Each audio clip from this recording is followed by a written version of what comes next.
China, North Korea, ISIS, Al-Qaeda. They may be watching this right now.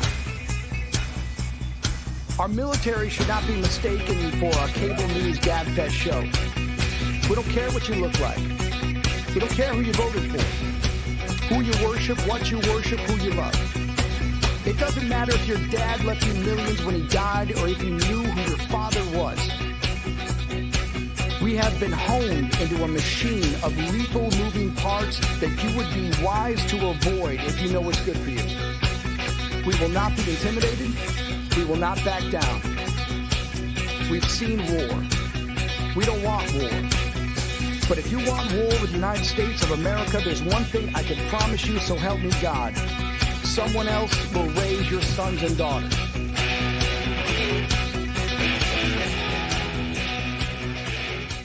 I want to make it clear that the views expressed by our hosts are not considered the official stance of MBR Views. Remember, this is all about having fun and enjoying the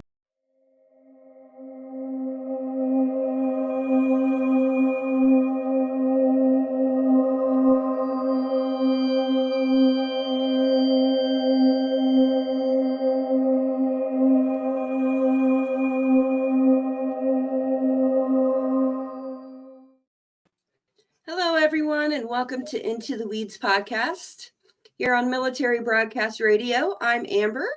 Thank you for joining me today. Today is actually special because I'm going live for the very first time. I am usually very nervous, and a lot of the reason why I do pre-recordings is because I get very nervous, and some of my guests that I have interviewed have had trouble getting the concept of live streaming. And so that's why I normally do recordings. But today, here I am. And I want to talk to you guys about something that has been on my mind for a couple of years. And we're going to get into the weeds definitely today because we're going to be talking about my life and why I believe what I believe. So today we're going to be discussing paranormal activity and being a Christian. So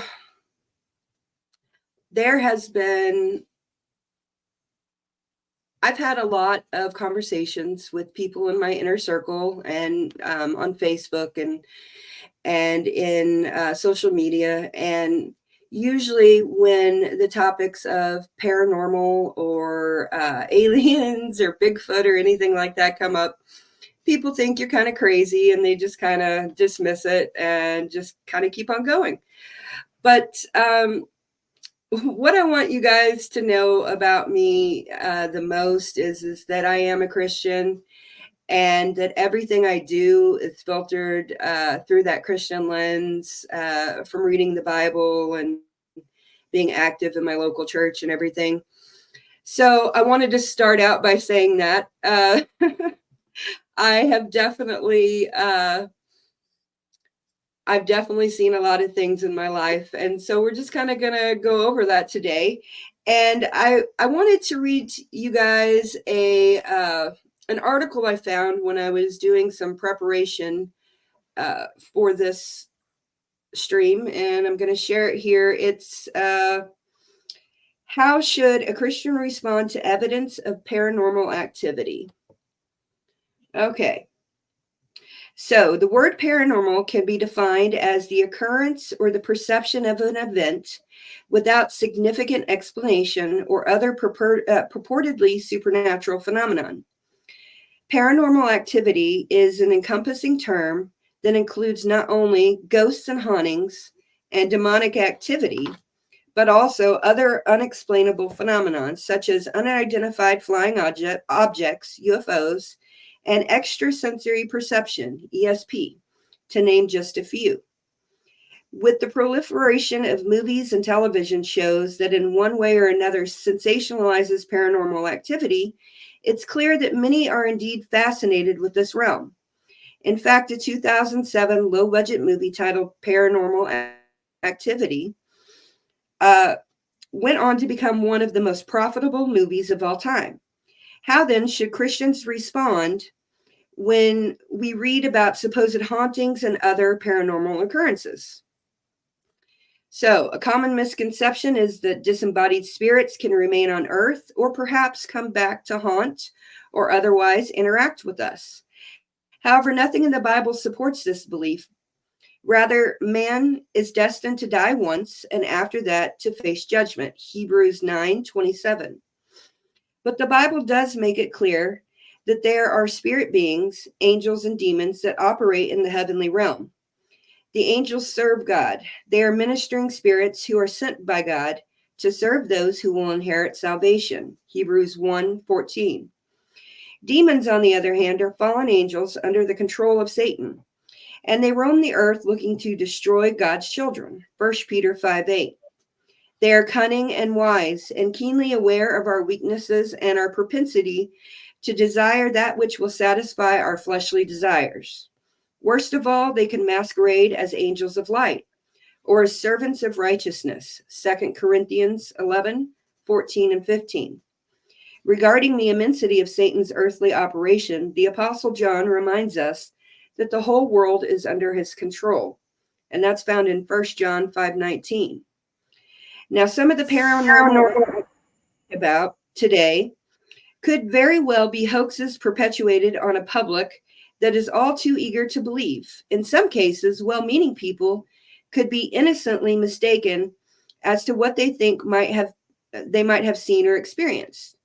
There is probably a logical explanation for much of what gets passed off as paranormal activity.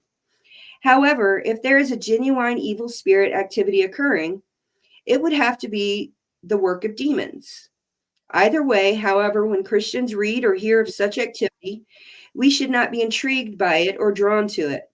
Rather, we should use it as a solid reminder of the spiritual battle that is the Christian life and the one against whom we struggle.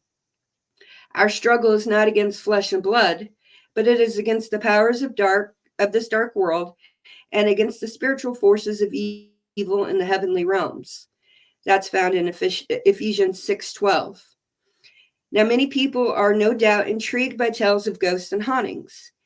Yet, if getting angry can give the devil a foothold into our lives, Ephesians 4:27, how much more so would a fascination with the dark forces of this world that he controls?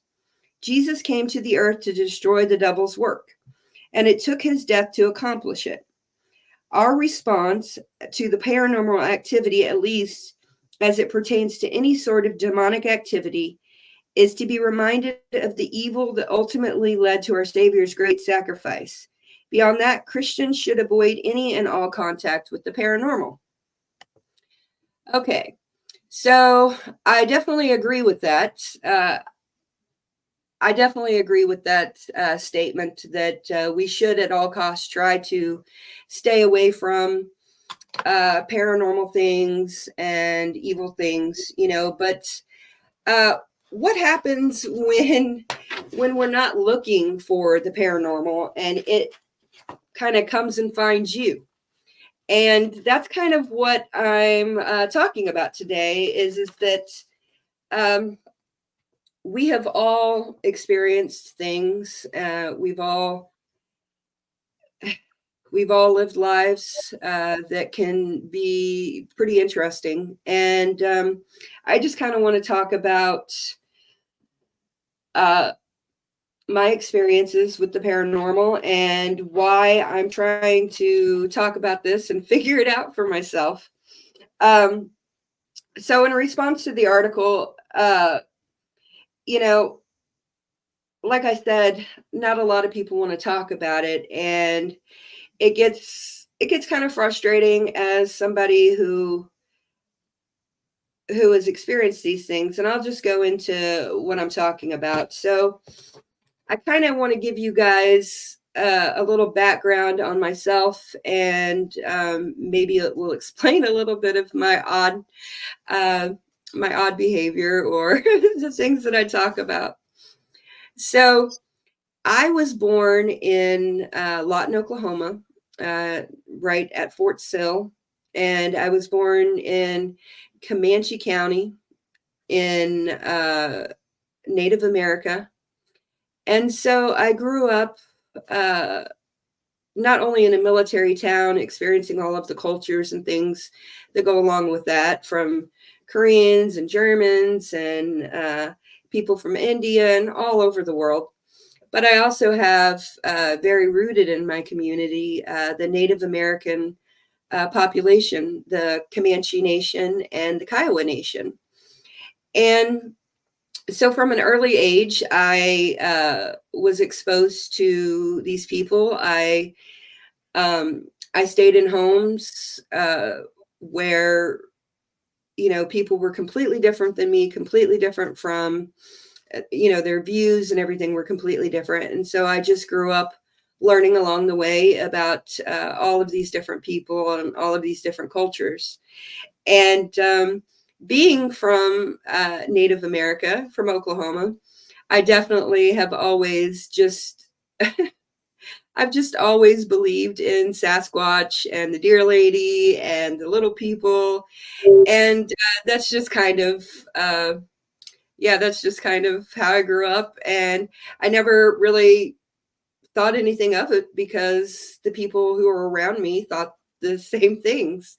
So it wasn't odd to me. It's only since I've been an adult that I have found that, yeah, it is pretty odd that that I would be interested in these things and believed in them.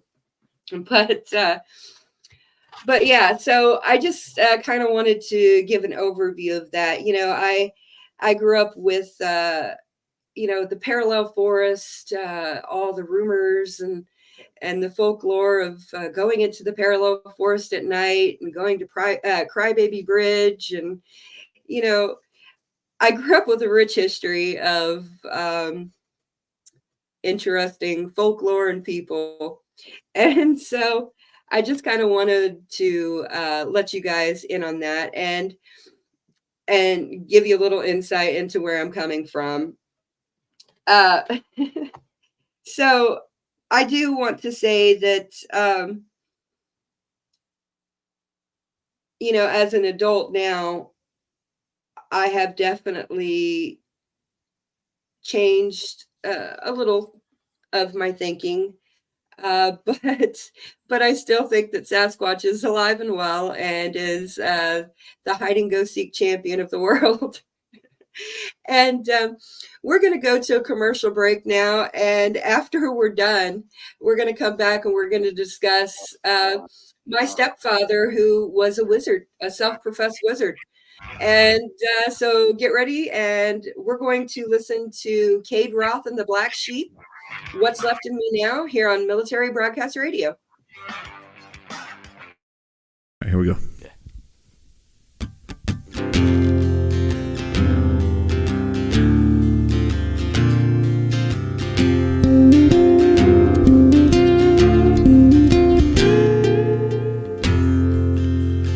Window daydream numbs my mind. Turn on the lights, I'm still blind. Speed up, slow down, wheels keep on spinning. I play the game, I'm not winning. I've been east, I've been west, I've been put to the test. I've been high, I've been low, I don't know where to go. I've been lost, I've been found, I've been spinning around. Here's what's left of me now.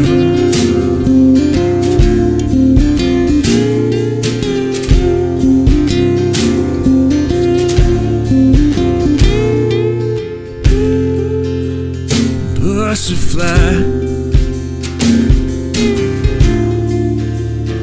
broken soul,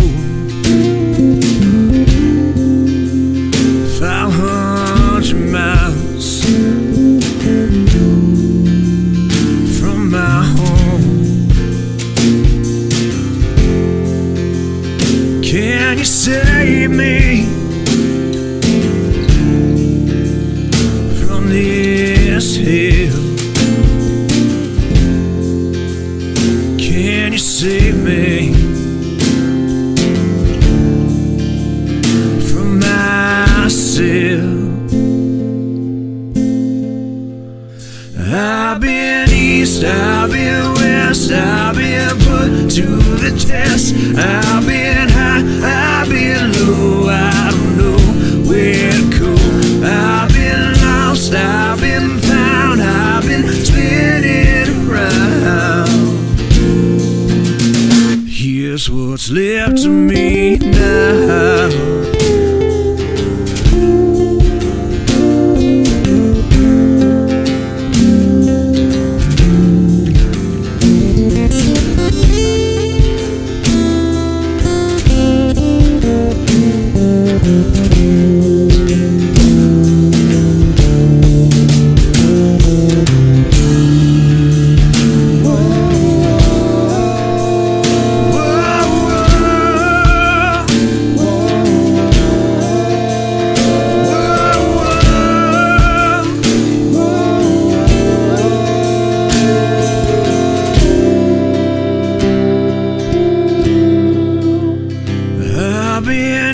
I've been west, I've been put to the test. I've been high, I've been low, I don't know where to go.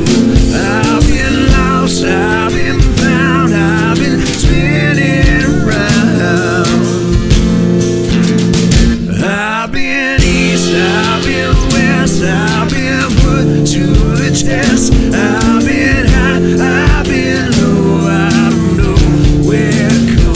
I've been lost, I've been found, I've been spinning around. Here's what's left of me now.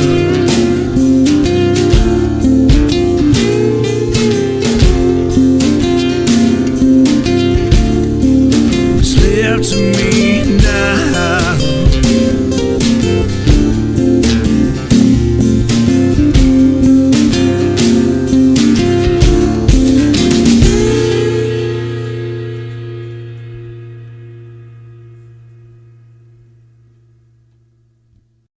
Yeah, you ready? Opinions expressed in this program are those of the speakers and do not necessarily reflect the views or positions of any entities they represent.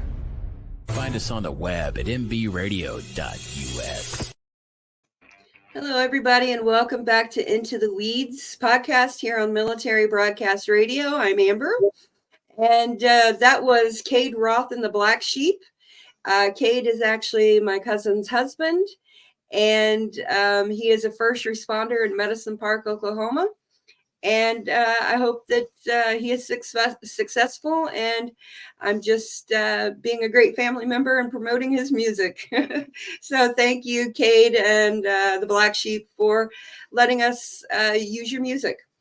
Okay, so we're back, and before we went on break, I was talking about my stepdad and how he is a self-professed wizard. So we're going to get into it. So when I was about 8 years old, after my parents had divorced, I think they divorced officially or separated officially when I was about 6 years old. But about when I was 8 years old, my mother met my stepdad, who was a retired master sergeant from the Army. He was a genius, literally. And he was a very, very fascinating man. He served in the Korean War, and he was airborne. And I'm learning a lot more about him and what he did for our country. And it makes me excited when I dig deep into what he was and who he was. So my stepdad, Craig, he, like I said, he was a self-professed wizard. He learned his craft, according to him, in the jungles of Mexico. He learned spells, and he learned how to make magic wands. Actually, I know that sounds ridiculous, magic wands. Okay, but whatever wands they were absolutely beautiful. They were wrapped in snake skin or leather and had jewels on them and crystals, and they were absolutely gorgeous.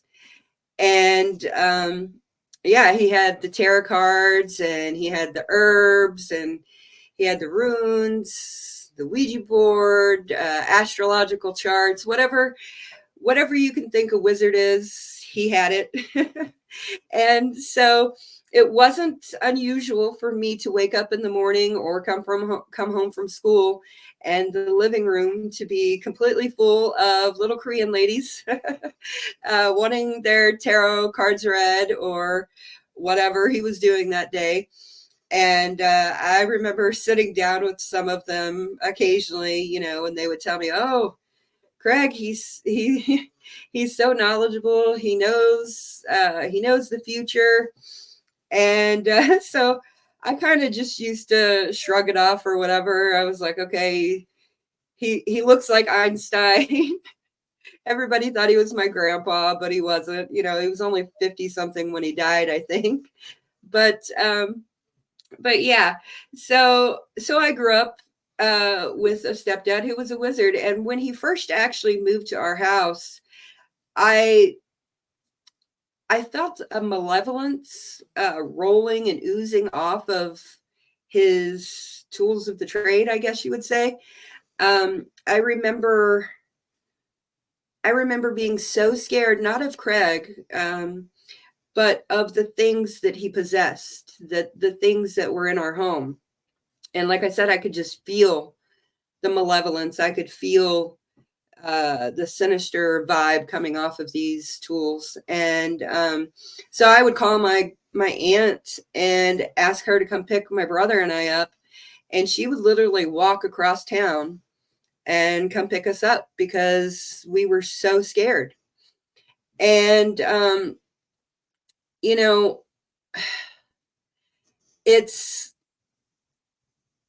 I have mixed perceptions of Craig now, because as an adult, I understand where he was coming from and the things that he saw and wore and the other things that he did.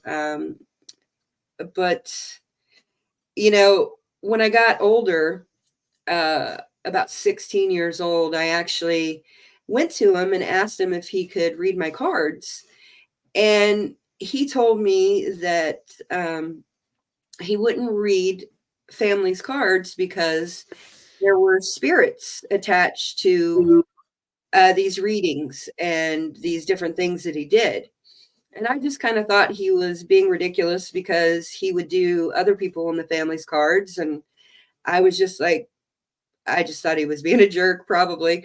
But now, as I look back on it, I think that he was very correct in what he was saying. And but I did. Now, I want to say that through my childhood, I did go to church off and on. I actually went to church for a good 5 years when I lived in Arkansas with my dad. And that's a whole nother story because Mary Duggar from 19 Kids and Counting was my Sunday school teacher. So that was interesting. But, and, I had really gotten into Christianity and everything, but I was still really lost. And when I went back to my mom's house with the drugs and then Craig doing his wizarding stuff, I kind of fell into a curiosity period, a period where I was very curious about a lot of things. And so I dabbled with his tarot cards, his Ouija board, his runes. I actually even became involved with a couple of other people who we tried our hand at spell casting and things like that. And I will say that there were some things that we asked for that happened, and they didn't happen in the way that we wanted them to happen. And it scared me. And so therefore I kind of just backed off from that and just decided I just didn't really want anything to do with it. It was interesting, but it wasn't my thing. And so yeah, I dabbled, And I know that there are things out there that are unexplainable. And from all of the time that I lived with my stepdad, I know that that this world is a lot different than we think it is. And so we're going to go to break again, and we're going to talk back about my adulthood and why I'm actually talking about all of this. My husband was rear-ended by a dump truck and struck by lightning, and we've had all kinds of weird things happen to us. So come back and hear what we have to say.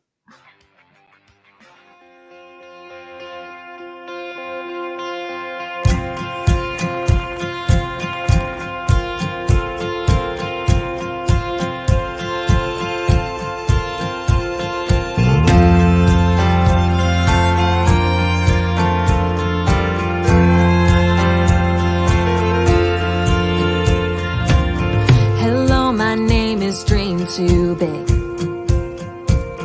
wanting to grow up way too quick, searching for spotlights since I was 6. Hello, my name is Dream Too Big. Hello, my name is way too loud.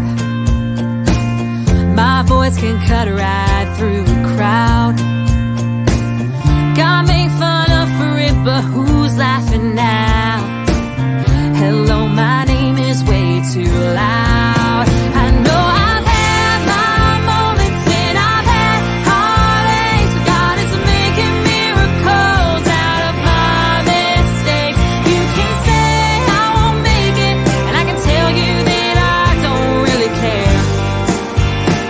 'Cause hello, my name is going somewhere.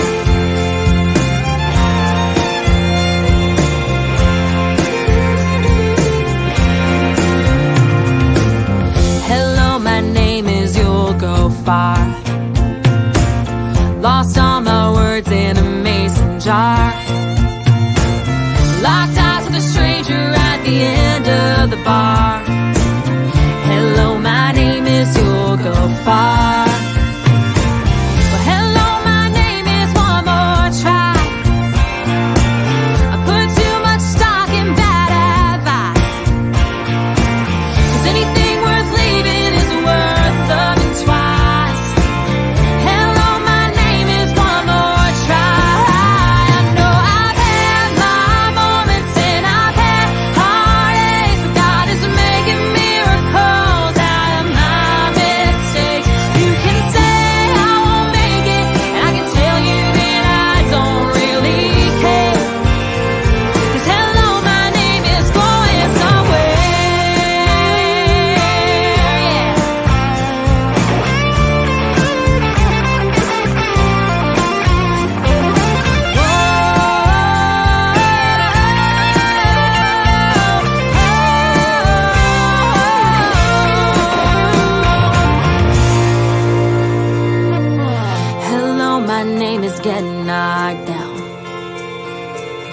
You're never gonna leave the ground.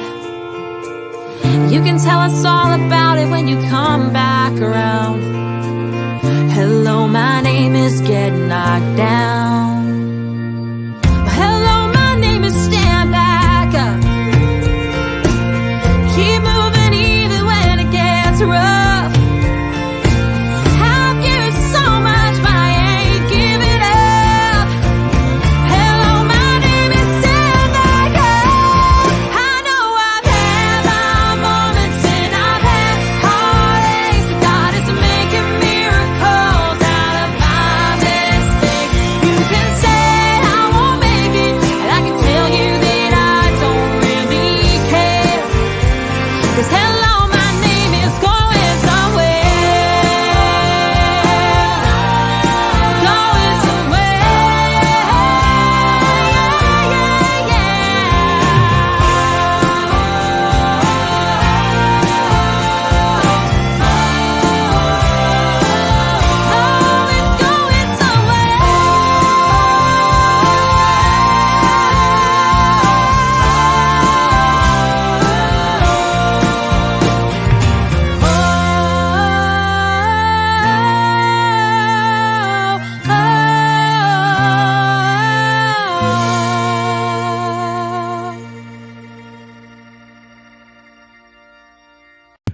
expressed in this program are those of the speakers and do not necessarily reflect the views or positions of any entities they represent. Find us on the web at mbradio.us. Hello, everybody, and welcome back to Into the Weeds podcast here on Military Broadcast Radio. That was Lauren Rose Thayer. I actually watched Big Grizz's interview with her the other day, and it was a great episode. I encourage you guys to go check it out. She is definitely going somewhere. She's got a beautiful voice. Okay, so we are going to get back into the weeds, and we're going to be talking about my adult life and what has happened to me since, what has happened to me to get me talking about this topic, paranormal activity and being a Christian. Okay, so I went into the Army and I met my husband, and after I got out, we got married and we had a child. And our daughter, Alora, who has been on the podcast with me in other episodes, was born with a genetic liver disease. And it's actually a pretty bad one. And so we took her to church. We were living in Arkansas at the time. And we went back to the church where Mrs. Duggar was my Sunday school teacher. And we had my former children's minister pray over her. And I'll tell you, Alora is, according to the #1 specialist in the United States at that time, is the healthiest person that has ever been diagnosed with alpha-1 antitrypsin deficiency. With the ZZ phenotype.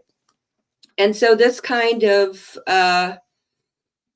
spurred me to get back into church, seeing the power of prayer. And even today, my husband's doctor has said that he has never met an adult with the ZZ phenotype. And my daughter is now 23, almost 24 years old. And so we're just praising God that that she's healthy and that he sees fit to minister in her life, and that she goes on to do really great things. So yeah, after Alora was born, my husband and I, we started getting involved in church. We moved to Florida, actually, and in 2001, December of 2001, both of us got baptized in a little Baptist church. And that was the beginning of the rest of our lives. And so, yeah, we ended up getting really involved with church. We ended up going to another church, which is honestly the healthiest and best church I've ever been to, Christian Church in the Wildwood in Weeki Wachee, Florida. I highly recommend it if you want a really good church with really good people. That's the place you need to check out. So we got involved really heavily in children's ministry, partly because there weren't a whole lot of people willing to help out in children's ministry, and also because we had a child and we wanted to make sure that she was going to church and learning. And by default, we kind of just fell into it. And it has been a huge blessing in our lives. So anyways, we spent quite a few years at church at learning. My husband went and worked for a nonprofit organization called Christian Contractors Association, where he bottled water for disaster relief. They were big in helping supply water for Hurricane Katrina victims.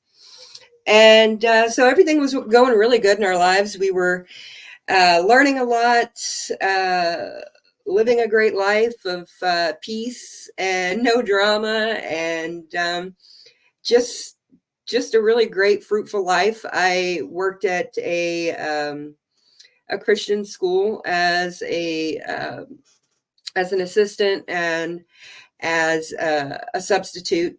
And I really enjoyed my time there. And while I was there and while my husband was going in his ministry, we both kind of came to a decision on our own, that we both wanted to pursue higher education.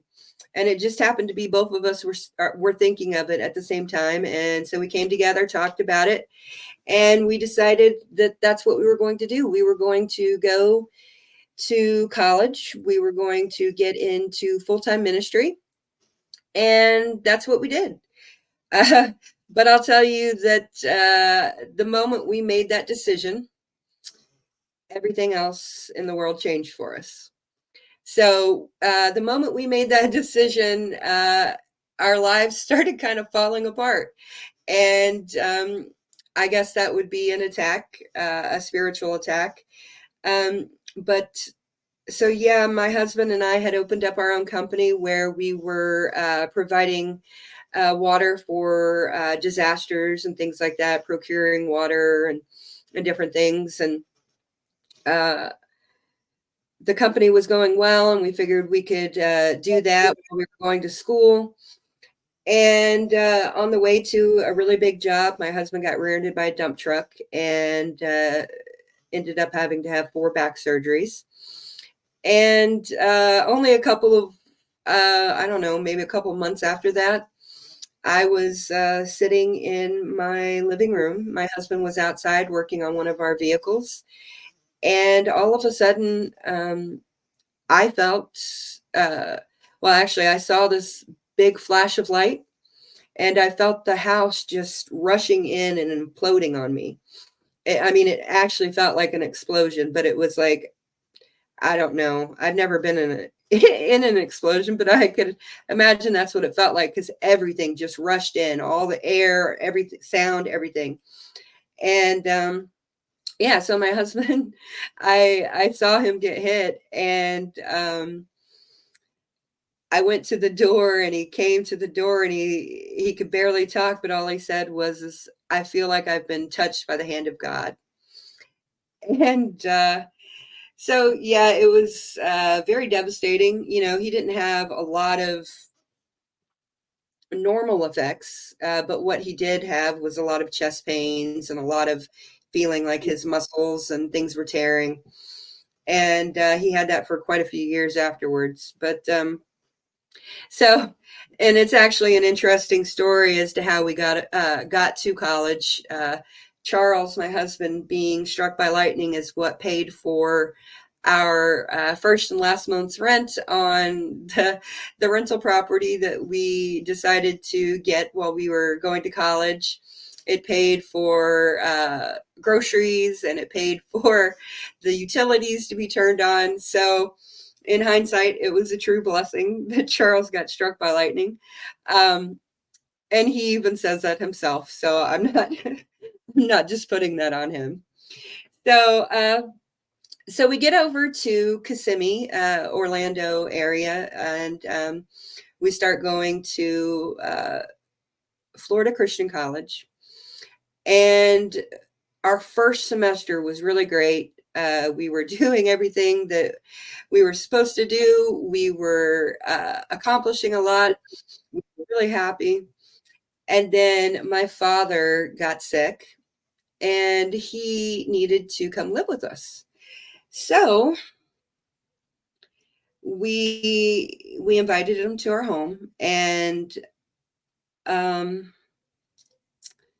it's hard to talk about because I have talked about it a lot, but with this big of an audience, it's a little difficult. But so my dad, when he showed up to our house, the man who showed up at our door was not my dad. I actually distinguished the two. The man who showed up at my house was my father. And I say that because he didn't dress like my dad. He didn't act like my dad. The insecurities that my dad had, this man did not have. Everything was completely different about him. And it was a shock. it was definitely a shock. But, I just kind of roll with things because I've been through so much trauma in my life, and I haven't even told you guys half of what I've gone through. But so it was just another thing where I was like, okay, dang, that sucks. But he's here. Maybe we can help him just come to terms with his midlife crisis or whatever was going on. Granny Lisa. Amber, yes. Granny Lisa says that she understands you completely. You've got a couple on TikTok watching you, so no pressure. Thank you, Granny Lisa. Yeah, I'm actually telling this story just so I just want to talk about it because not many people want to talk. They close up and they just act like there's nothing to see here. Nothing nothing weird ever happens in the world, and if it does, it's just to some crazy person. So actually, I guess we're coming up to a big part of this story, and so I think we should go to a break now and just kind of get into the weeds about my father's suicide and how it affected our lives. It was bad. So come back and join us, and we'll see you in a little bit.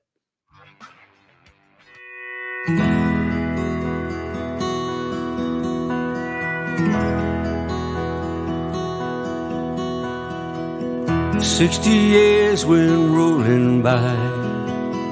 It was here we said goodbye. The war was brewing, it was extreme. We were only teens. I knew the day I died, all alone, my brand new bride.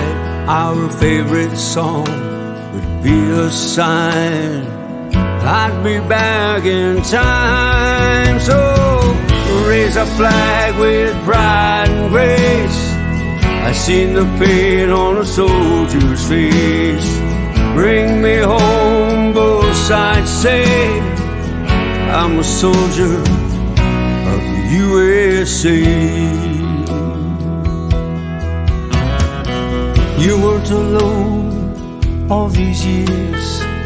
Seen you cry, I know your tears. You raised our child and a family, all without me. You've done well with your life, lots of friends by your side. I heard a nightly secret prayer, I was always there. So raise our flag with pride and grace. I seen the pain on a soldier's face. Bring me home, both sides say. I'm a soldier of the USA. Now it's time, my lovely wife, bring you home, say goodnight. Close your eyes to our favorite song. Can you see me now? Can you see me now?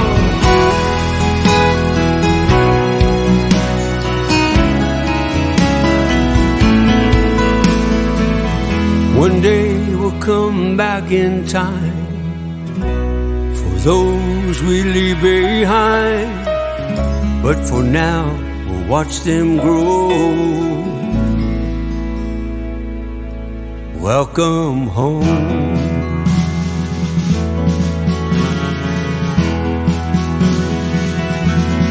Welcome home.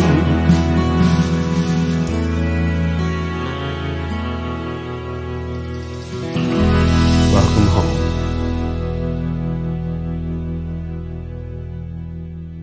Opinions expressed in this program are those of the speakers and do not necessarily reflect the views or positions of any entities they represent. Find us on the web at mbradio.us. Hello, everybody, and welcome back to Into the Weeds podcast here on Military Broadcast Radio. That was The Soldier's Prayer by John Michael Ferrari. I think that's how you say it. I'm sorry if it's not. But yeah, welcome back. And thank you for joining me on this journey of my life and the weird things that have happened to me. So, and I haven't even gotten into half of it. But so before we took a break, I was telling you guys that my dad had come to live with us, and the man who showed up at our house was not my dad. I classify him as my father, and so everything seemed fine. Everything seemed fine. He had only been living at our house for approximately 2 weeks, and it was the second Sunday.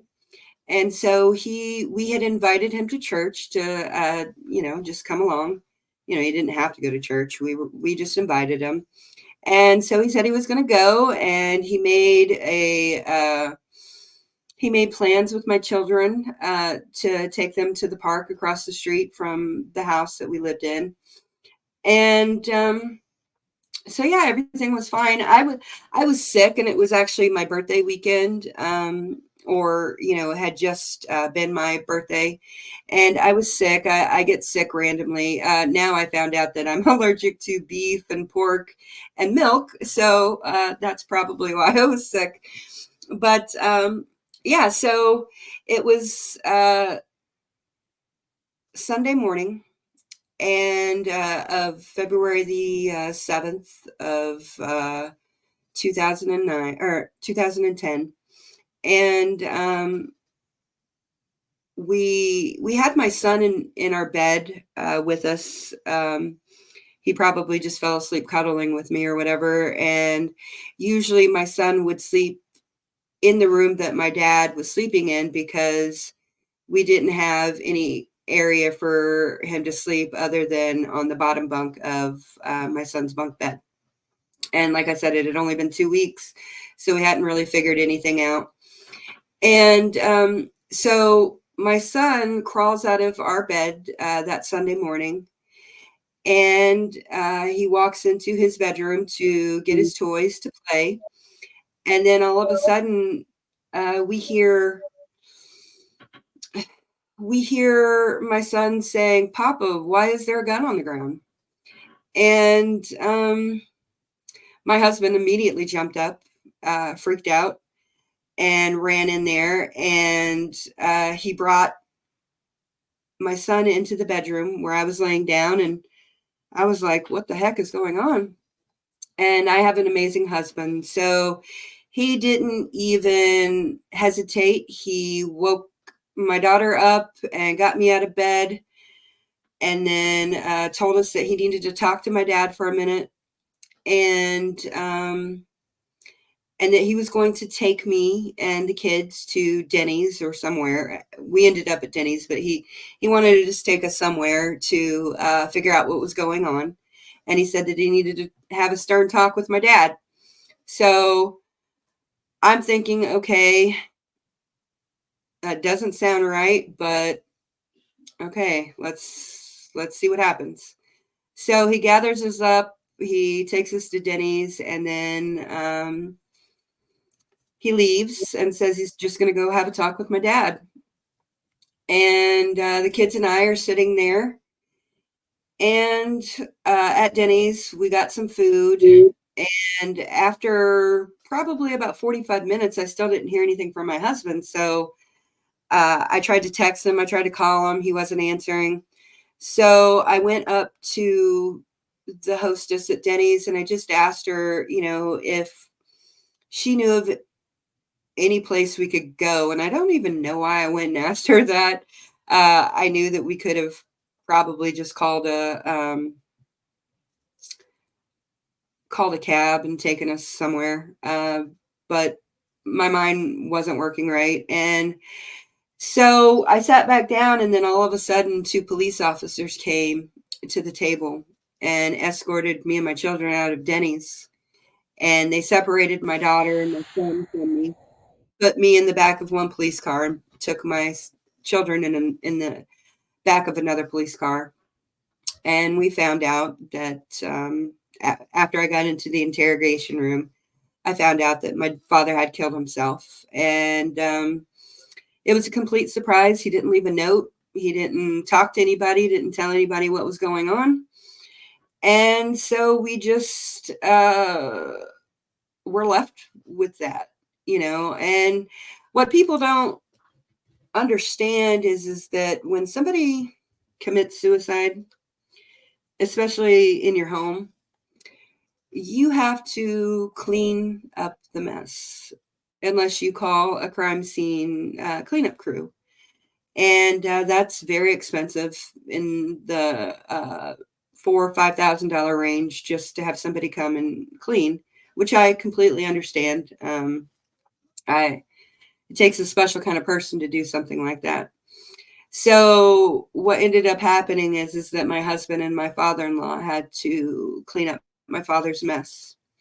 And what I didn't tell you guys is that when my father shot himself, the bullet went through the wall and ricocheted on my daughter's window and fell in her bed. Luckily, she wasn't up when it happened. She was actually a sleepwalker. And so just the thought of that, God's good. God's good, honestly, because, you know, it could have been a very different situation.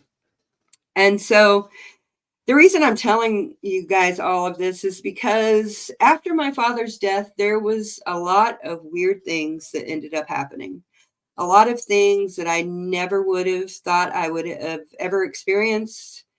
And so we're going to get into that after our next commercial.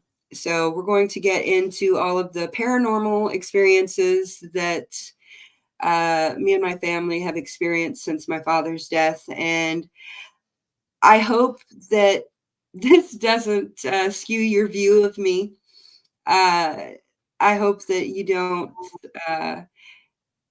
take me as somebody who's just, you know, not logical, because I am logical. I've had 7 years of college and a lot of stuff. So we're going to go to a commercial right now, and then we'll get back into the paranormal activity that we experienced after my father's death.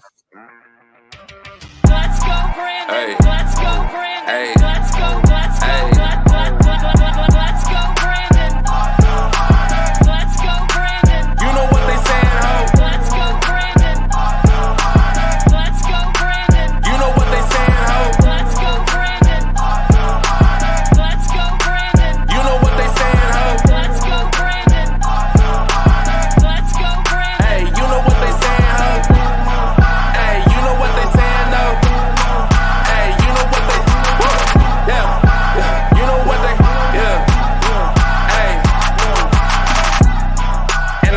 With a passion, as I pull off in the Aston. Don't nobody like his ass, huh? Tried to cover up and tell the people, go Brandon, but we know what they saying, though. You can hear the chant in every post. Don't nobody want this commie, cause we not in China. Everybody hated Trump and now they out to catch a body. That's what they get for treating us like we in Squid Games. Green light mandate like he's insane. These times people waking up to everything. Go Brandon, but we all know what the saying mean. Let's go Brandon. Let's go Brandon. You know what they saying, ho? Let's go Brandon. Let's go Brandon. You know what they saying, ho? Let's go Brandon. Let's go Brandon. You know what they saying, ho? Let's go Brandon. Let's go Brandon. Hey, you know what they saying, ho? Hey, you know what they saying, though? Hey, you know what they... Yeah, you know what they, yeah.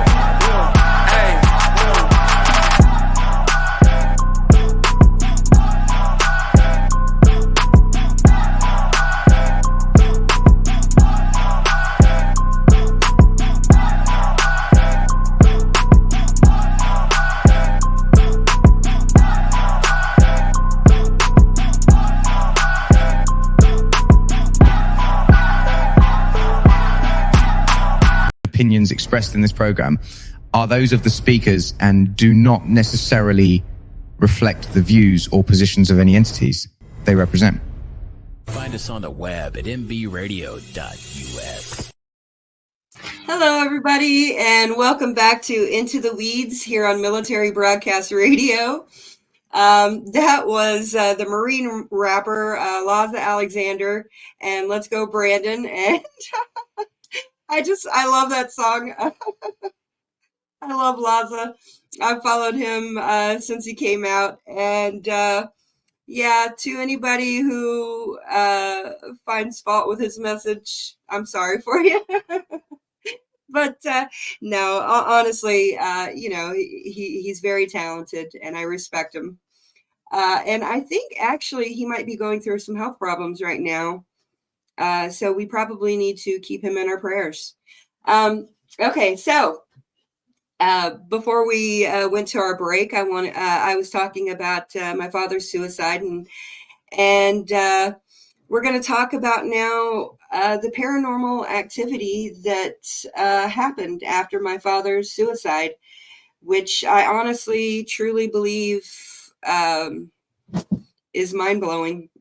It's something that I just honestly never thought that I would ever experience. So as I told you, my husband and my father-in-law had to clean up the crime scene, I guess, the death scene. And that was very emotional for them, very emotional for them. And I can't even imagine how much they probably hated my dad at that moment because they understood that it was going to be a journey getting back to the people that we were after this. So, okay, so after my father-in-law and my husband cleaned up the crime scene, they started having dreams about my dad chasing them. My dad was very angry with them in the dreams, and he would just chase them through hallways or streets or whatever. And it was very prevalent, and somebody else in our family had helped with the cleanup too, and he experienced it as well, but I'm not going to tell you about that. But so it started out, the paranormal activity started out with the dreams of my husband and my father-in-law. And then myself and my daughter and my son, who was 4 at the time, and my daughter was 10, I believe, or 9. She was 9. We all started having dreams about my dad chasing us all over the place. And when I tell you this, I want you guys to understand that my dad was very kind. He was very loving. He was kind of like a big teddy bear. Always had a kind word to say, always happy, always smiling. And so for us to all start having dreams about my father chasing us was just so bizarre. I couldn't understand it. I knew that we had done nothing, to push my father into this act. And I know that he actually went to the VA. He called the Veteran Suicide Hotline, and they told him that they would get him an appointment, but they didn't bring him in for an ER visit or anything like that. And so he never got the chance to speak to anybody, which I've been kind of upset with the VA for that. And, it's understandable. But ultimately, he made the decision and not them. So I can't hold them completely at fault for that. So after the dreams, well, actually, we had to move from the rental property that we were at. And luckily, the college that we were going to, Florida Christian College, had some dorms available for married students. And so we moved into the dorm. And the weird things just started picking up after that. Probably because my father was cremated, and we ended up picking up his ashes and putting them on the refrigerator of the dorm. Probably wasn't a wise choice, but we didn't have any other option. So as we were living there, I would go down to the laundry area, and the whole time I would walk down there, I would feel like my dad. I could literally feel the presence of my dad, but it was an ominous presence. It was a scary presence. It wasn't what I normally associated my dad with, being kind and loving and sweet. And so I just thought, okay, this is really weird. Maybe, I'm just projecting something onto him that I don't know I'm projecting onto him or whatever. And it's just messed me up, and now I have PTSD. And so, yeah, whatever. But then it would happen even when I would be going to class, or especially when I would have to walk from the dorms all the way into the sub where the mailboxes were. I would feel my dad literally behind me, and he would be chasing me. I would feel like I would literally have to like walk fast because I felt this presence on me. And I told my husband about it. We prayed about it. We tried to come up with some logical reasons why this would happen. But we could never really come up with anything other than, okay, maybe this is trauma, or it's just some kind of evil influence that we didn't know about. And I will tell you that after my father's death, and after going through his things, he was into some things that I'm not going to talk about here, but they were very concerning enough for me to actually get my DNA tested and put on GEDmatch just in case there's anything out there that my father may have done after he became this new person. And I don't want to ever be a hindrance for any kind of law enforcement investigation. If I can help, I want to help. So yeah, it's very hard to understand. You grow up with who you think is your dad, and then they die, and you find out that there's a whole lot more to them. And I'm sure that happens with a lot of people, but this was over and beyond what I was expecting. So, so the next big thing that started happening is when we decided to bury my father, we decided to bury him at our family cemetery in Oklahoma. And so we took his ashes to Oklahoma, and we were staying at a hotel in Duncan, Oklahoma, and something really weird happened. And I'm not even sure how to describe it. So my dad's ashes were at the bottom of the bed, and there was this chest there. So they just sat there with all of our bags and everything. And I didn't think anything about it. But I was laying in bed that night, and all of a sudden, now this is going to sound crazy, please bear with me, but all of a sudden this man was standing next to my bed. I remember everything about this man. This man was pale white as a person could possibly ever be, like an albino kind of white. He was extremely skinny, emaciated to where you could see his ribs. And he didn't have a shirt on. He had camo shorts, so like BDUs that were cut, and you could see the phrase on the bottom of the shorts. And he was bald, completely bald. And this man started talking to me about my dad.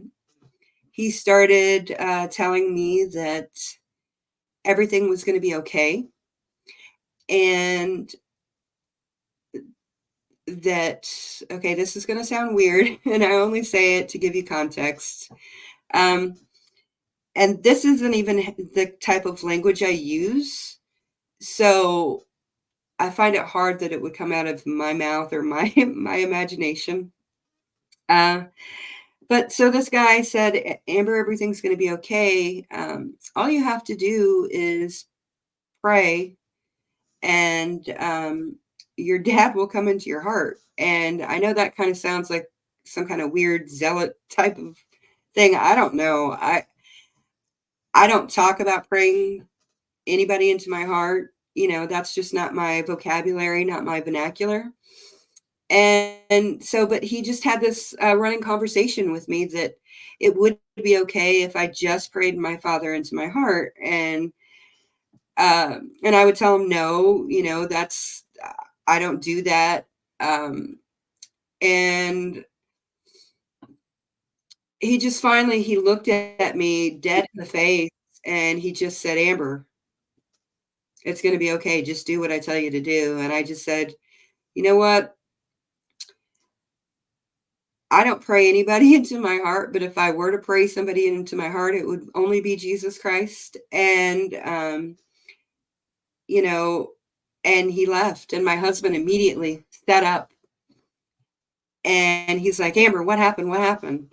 And I don't know if he said that he had been in prayer, and I don't know if he was praying and sleeping, or if this just happened in my head or my dream or what. But I tell you, I could have reached out to that man and I could have touched him.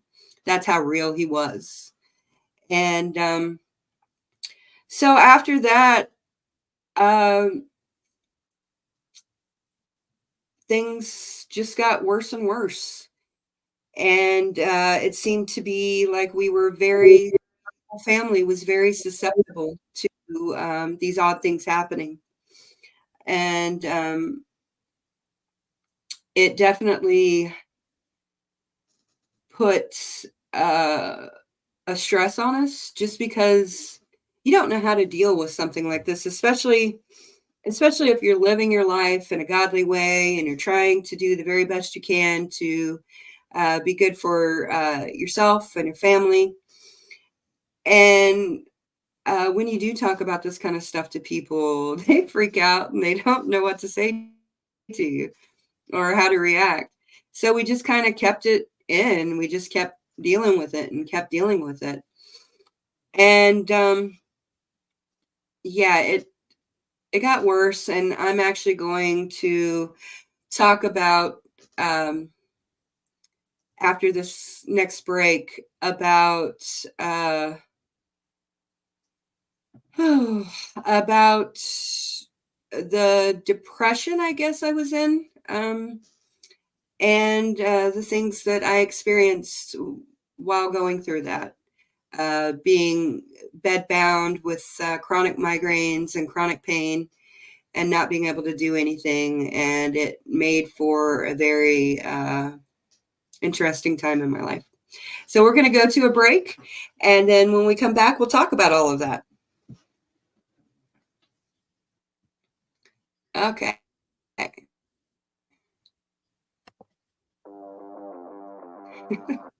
Stats tell that each day, 22 veterans commit suicide due to PTSD. These stats shook us and urged us to do our part. After hours and hours of thinking, Beekeeping for Veterans was born.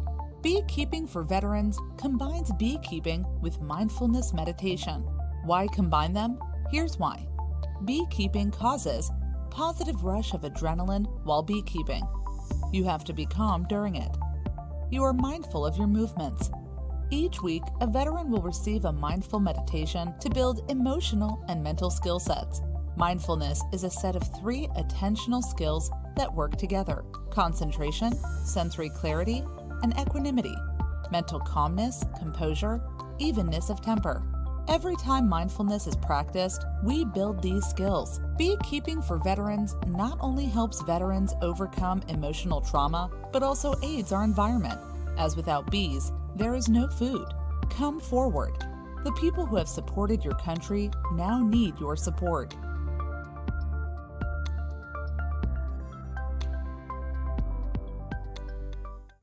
Introducing LT Defense Tactical Gear, your ultimate solution for top-notch protection and performance in the field. Our armor bundles provide unmatched safety and comfort, while our battle belts and holsters ensure quick and easy access to your gear. Stay prepared for any situation with our high-quality medical supplies, designed to keep you ready for action at all times. Looking to enhance your skills? Our firearms training programs will take your proficiency to the next level. Trust LT Defense for all your tactical gear needs and gear up for success on the battlefield. Hello, everybody, and welcome back to Into the Weeds podcast here on Military Broadcast Radio. And that ad about beekeeping, my cousin is a beekeeper, and he uses it to help him with his sobriety. And I believe he's been sober for now 12 years.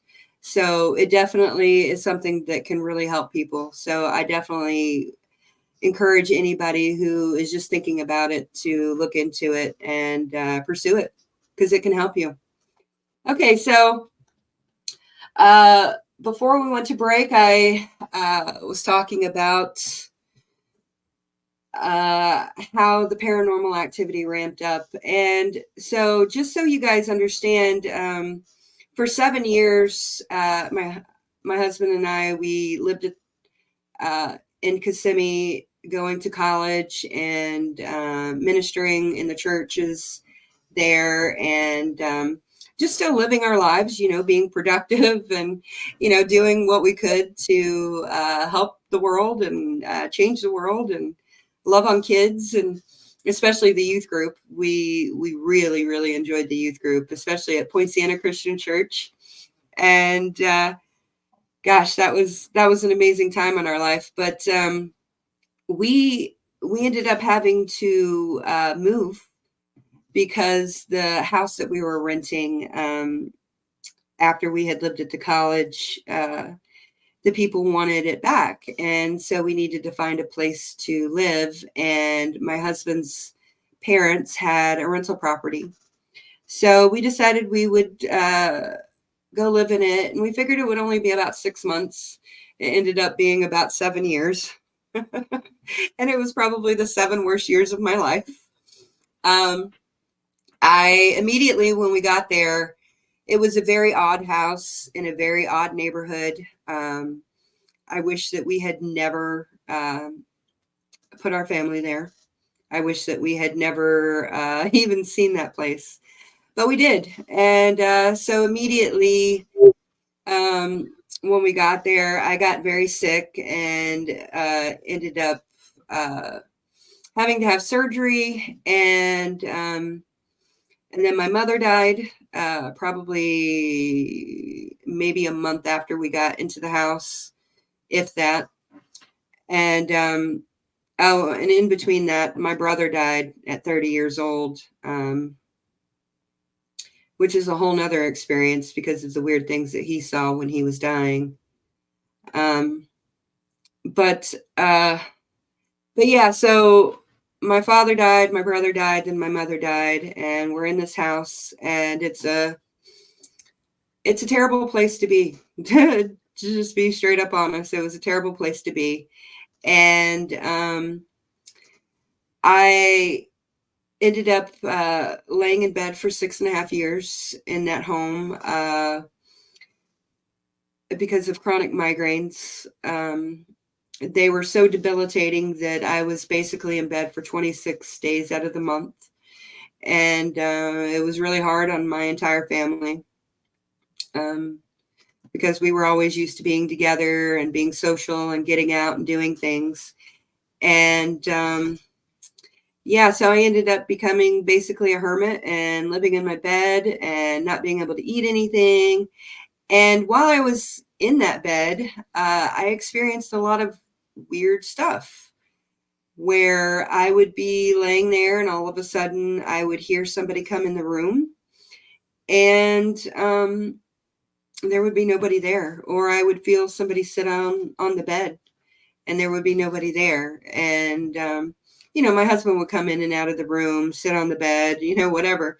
But these times it wasn't him. And I started having really weird dreams and seeing things that were not there. And I don't know if this was part of the whole just being sick. I highly doubt it. Just because I've been sick my whole life and I've never experienced some of these things. So yeah, it was just, it was really weird. So I guess long story short, there was a whole lot of weird things. And I was very scared to live in that house. And eventually we decided to move, and we decided to move out of the state of Florida, and we moved here to Missouri. And I kind of thought that we had left all of that behind.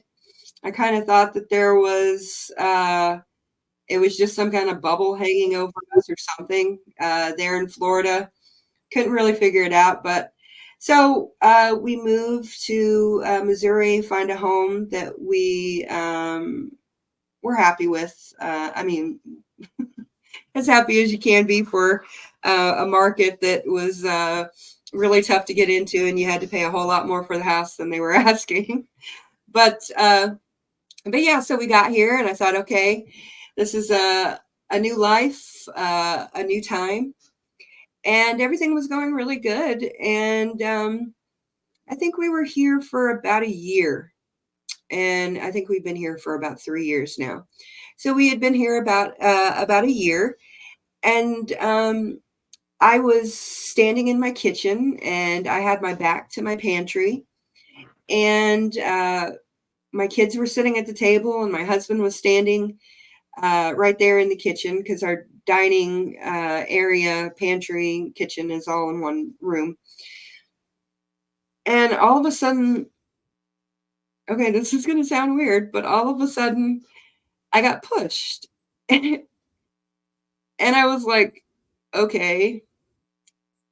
So I started looking around, and I was watching my family, and I was like, okay, what the heck happened?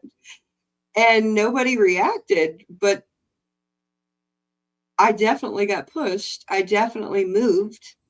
And it was actually my my left shoulder here. And so I was like, okay. So I told my husband and kids about it, and they were like, no, we didn't notice anything. And and we kind of left it at that. And I was like, okay, whatever. And then maybe about a month later, my daughter is throwing something away in the trash can. And once again, my back is to the pantry. And I'm talking to her, and her back is facing my front. So we're kind of like in a line. And all of a sudden I get pushed again. And that really freaked me out, because I knew nobody else was behind me. I knew nobody else was in the room. And so I just kind of was like, okay, Laura, something weird just happened to me. And hey, Kathleen, hey, Terry. Yeah, so something weird happened to me. And I was just kind of freaking out. And I was like, okay, here's another weird thing that's happening.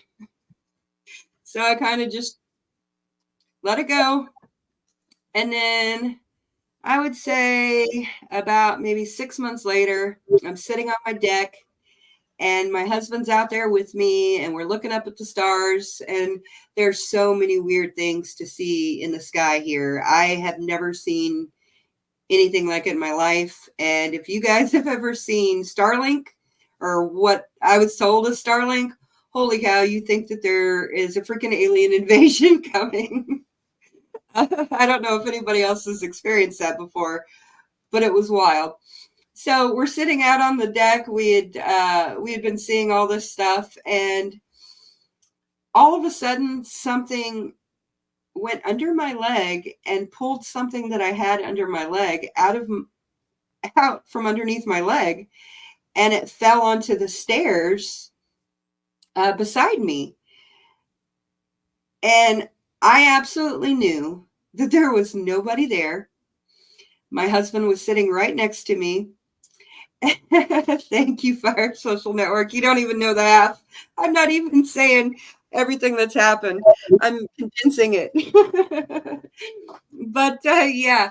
So yeah, it just completely freaked me out. And so I don't know, maybe 6 months later,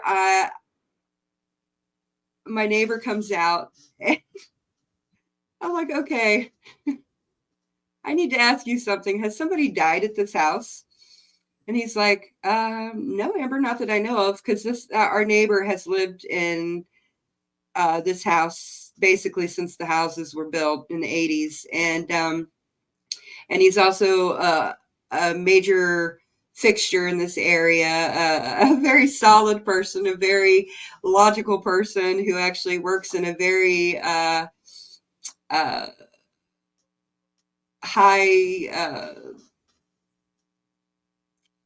He works in the education system. I'll just say that. And so it's very credible. And so I just said, hey, man, I hate to sound weird, but has anything weird ever happened? And he's like, okay, Amber, let me tell you. I was like, no way, really, what? So he said, yeah, we have had a lot of weird experiences here. We have our lights that in the garage that will be unscrewed, and literally unscrewed, not just like it's kind of loose or whatever, but it'll actually be unscrewed. And his TV coming on, different things coming on. And I was just like, okay, I feel a little better. I feel a little better that I'm not the only one experiencing these weird things, because sometimes you think you're crazy. You're like, what the heck? And so yeah, he actually told me that from his knowledge, from his understanding, the area that we live on is actually, it used to be a marsh, and there was a lot of Native American activity. And so maybe that's what's happening. I don't know. But I could tell you guys a whole lot more about the things that have happened to me. But basically, I just wanted to come on and talk to you guys about this, because as a Christian, I know what I believe. I'm very firm in who I am. I'm very firm in my beliefs in the Bible. And but what I found out from reading the Bible and from interacting with other Christians who have had very strange paranormal encounters, activity, whatever, what I've realized is that we try to put God in a box, and we try to say that this happens or this doesn't happen. We try to say that we know all these things. And yes, we can know some things, but I've found that the more I look into paranormal activity and UFOs and all of the different creatures and folklore of this world, I find that God shows up every time. I actually am pretty amused sometimes at God showing out, or God showing himself, and people don't realize what it is. And so yeah, I'm just kind of I just wanted an open discussion with you guys about this, and hopefully you can kind of figure out who I am a little bit, and we can build rapport and a community, and just learn more about each other and the world, and everything that is mysterious is everything that's mysterious has an origin. And like we read in the article earlier, you know, there is angel activity, there's demon activity. But I wonder because when you talk to people from Haiti, and they will have stories about water people and mer people and little people that crawl out of the water. When you talk to Native Americans, they have stories of Sasquatch and the Deer Lady and little people and so many other things, you know, and any continent, people group, culture that you encounter has their own weird things. And I think that a lot of it is based in reality. And I think that we're just kind of closed-minded and put God in a box and say that it doesn't happen, or that we should just not pay attention to it and go on with our lives. And how is that supposed to help me as a person who's experienced some of these things? How is it supposed to encourage me? You know, if I were a different person, if I hadn't gone through all of the trauma in my life that I've gone through, these things probably would have made me feel like I was crazy or that I was going nuts, you know, and, but I am secure in who I am. I know what I've gone through. And, yeah, so I don't know. I just want to talk to you guys about this. And if anybody has any stories they want to share, if anybody wants to come on and just talk about their experiences, you know, I would love that. I would love to have open communication about this and just kind of move it from the area of taboo and more just about reality and what we're experiencing. So I guess that's all I have for you guys today. I could have gone into a whole lot more, but I think it's for a different time. And yeah, it's for a different time. So I thank you guys, everybody, for joining me today on my first live stream where I told a whole lot of weird stuff, and hopefully you don't discredit me and think that I'm a weirdo. But yeah, thank you for joining me on Into the Weeds podcast here on Military Broadcast Radio. And I hope that you have a wonderful day. And I can't wait to hear from everybody and learn more about the community. Have a great day.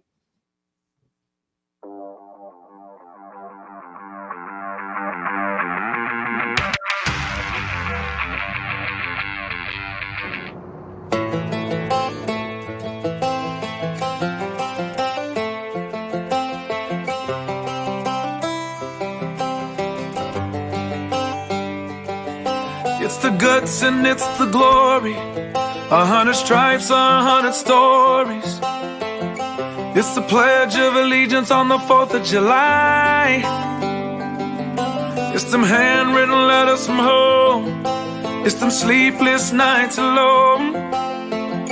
It's his newborn baby he left with his wife. Mr. Red, White, and Blue, lay down, hear the line. Mr. Red, White, and Blue, for these stars and stripes. Hey,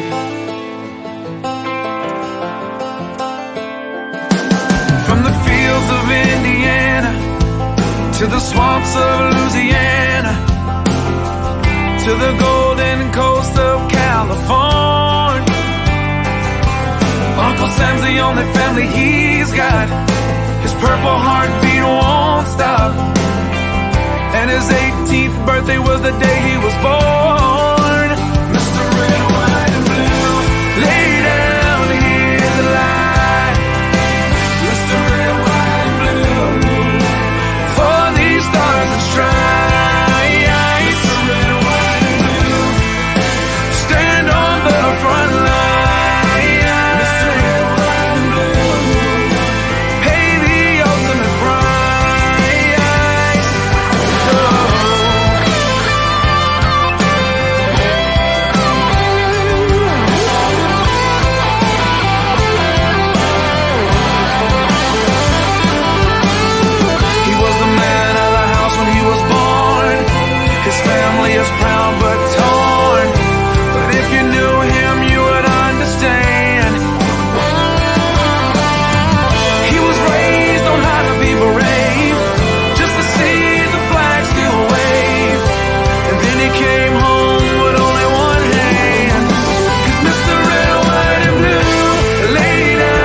marching line.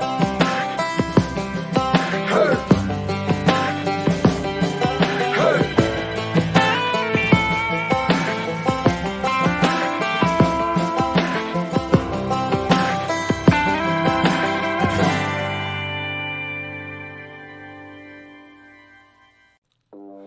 That's the show for today, everyone. Thanks for listening. We'll be back next week with an all-new show. And remember, you can listen to us again and again. The podcast of this radio show is available right after we go off the air tonight, anywhere that you can get your podcast episodes.